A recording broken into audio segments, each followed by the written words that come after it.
Wait wait বন্ধুরা, আপনারা কোথায় যাচ্ছেন? আপনারা যাওয়ার আগে আমার ভিডিওটা দেখে যান। আর দেখুন আমি কি বানিয়েছি। আর এটা দেখার জন্য আমি কি বানিয়েছি এটা দেখার জন্য আপনাদেরকে সম্পূর্ণ ভিডিওটা দেখতে হবে। তো চলুন আমার সাথে আপনাদেরকে সম্পূর্ণ ভিডিওটা দেখাই। আপনারা একটু ধৈর্য ধরে আমার ভিডিওটা দেখুন, ঠিক আছে? তো চলুন স্টার্ট করা যাক। নমস্কার বন্ধুরা, আপনারা সবাই কেমন আছেন? আশা করি আপনারা সবাই ভালো আছেন, আর আমিও ভালো আছি। তো বন্ধুরা, এখানে তার মানে আমাদের বাড়িতে ঘর মেরামত এগুলি কাজ চলছিল, তো মিস্ত্রি ওইদিকে কাজ করছিল। তো ভাবলাম একটু সিমেন্টের গুলা আছে তখন একটু কাজে লাগাই। তো এমনি বসেছিলাম, তার জন্য এটা একটু আইডিয়া বানালাম। একটা কফি কাপের মধ্যে সিমেন্ট গুলা কতগুলি নিয়ে নিয়েছি। আর নেওয়ার পরে এটাকে দেখুন আমি আস্তে আস্তে রেডি করব এটাকে। তো এটাকে কাপের মধ্যে ভরে একটা কিছু হালকা ডিজাইন দিয়েছি, ভাবলাম এটা শুকানোর পরেই দেখাবো।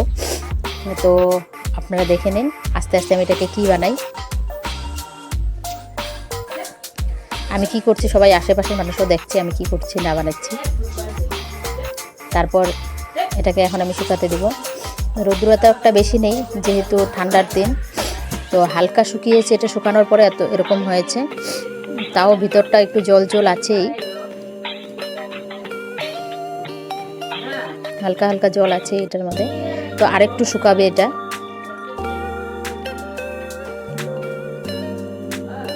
শুকানোর পরে আবার দেখাবো আপনাদেরকে। আপনারা কমেন্টে কিন্তু অবশ্যই জানাবেন যে কেমন হয়েছে জিনিসটা। আর এটা বানিয়েছে ধূপকাঠি স্ট্যান্ড, তার মানে তুলসী তলায় দেওয়া যাবে। আর শুকানোর পরে দেখুন এটা ডিজাইনটা কীরকম হয়েছে। তারপর এটাকে আমি এখন সুন্দর করে কালার করব। তার মানে হোলি আসছে সামনে, তো হোলি আসলে সামনে প্রদীপ দিয়ে সাজালে ভালো লাগে, তো তার জন্য এটাও বানিয়েছি। আর এটাকে এখন ডেকোরেট করব। হোলি বা কালী পূজা তো কি সুন্দর ডেকোরেট করে দেওয়া হয়। তারপর আমি আস্তে আস্তে এটা ডেকোরেট করব। তার জন্য আমি নিয়েছি এখানে ফেব্রিক আর ইয়ারবাডগুলো। তার মানে ব্রাশ ছিল না, তো ইয়ারবাড দিয়ে কাজটা করে নিয়েছি। তারপর এখন আমি এটাকে কালার করব সুন্দর করে। আপনারা দেখুন কেমন হয়েছে। আপনারা কিন্তু অবশ্যই কমেন্টে জানাবেন। আপনারা তো কেউ কমেন্ট করেনই না, তো কমেন্টে একটু জানালে আমাদের আগ্রহ বাড়ে আর একটু মোটিভেট হতে পারি যে ভিডিওটা কেমন লেগেছে। আপনারা যদি একটু জানান ভালো হয়েছে খারাপ হয়েছে, এটা আপনাদের ইচ্ছা, তার মানে জানাবেন। তাও জানালে আমরা একটু খুশি হই, আরও মোটিভেট হই।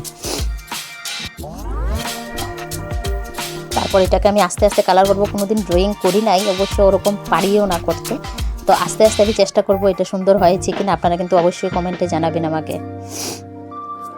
আর ভিডিওটা ভালো লেগে থাকলে আপনারা লাইক করবেন, কমেন্ট করবেন আর শেয়ার করে দিবেন। আর পাশে থাকা বেল আইকনটা প্রেস করে দিবেন যাতে নতুন ভিডিওটা আপনাদের কাছে ফার্স্টে নোটিফিকেশন চলে যায়।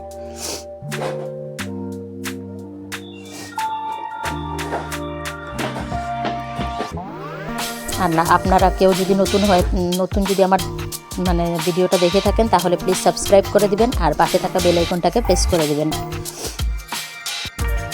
তো আস্তে আস্তে আমি এটাকে কালার করছি এখন গ্রিন কালার দিয়ে, হালকা ডিজাইন করছি। তারপর রেড কালার দিয়ে ফুলগুলি বানিয়েছি আর হলুদ কালার দিয়ে হালকা হালকা শেডিং টাইপ করে দিয়েছি।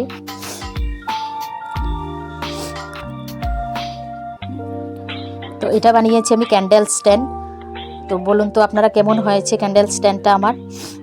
যদি ভালো লেগে থাকে আপনারা একবার লাইক করে দেবেন আর কমেন্টে জানাবেন কেমন হয়েছে, আপনাদের কার কীরকম লেগেছে। তো দেখুন আমার এটা ফাইনাল লুক, এটা রেডি হয়ে গেছে। আর উপরে একটু ডিজাইন করে দিয়েছি, অ্যাকচুয়ালি শুকানোর পরে একটু হালকা ফাটা ফাটা হয়ে গেছে এটা, তো তাও চলবে, তুলসী তলায় দেওয়া যাবে সুন্দর করে ডিজাইন করে। আরও কয়েকটা বানানোর ভিডিও আপনাদের সাথে আমি শেয়ার করব পরে, আপনাদের যদি ভালো লেগে থাকে তাহলে।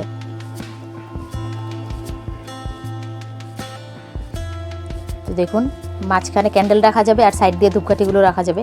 তার জন্য ধূপকাঠির ইসেগুলি দিয়েছি, কাঠিগুলি দিয়ে ধূপকাঠির।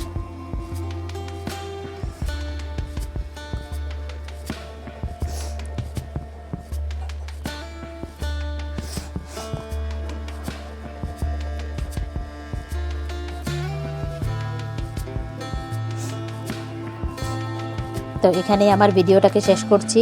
আবার দেখা হচ্ছে আমার নেক্সট ভিডিওতে। আর কেমন লেগেছে আপনারা কিন্তু অবশ্যই কমেন্টে জানাবেন আমাকে।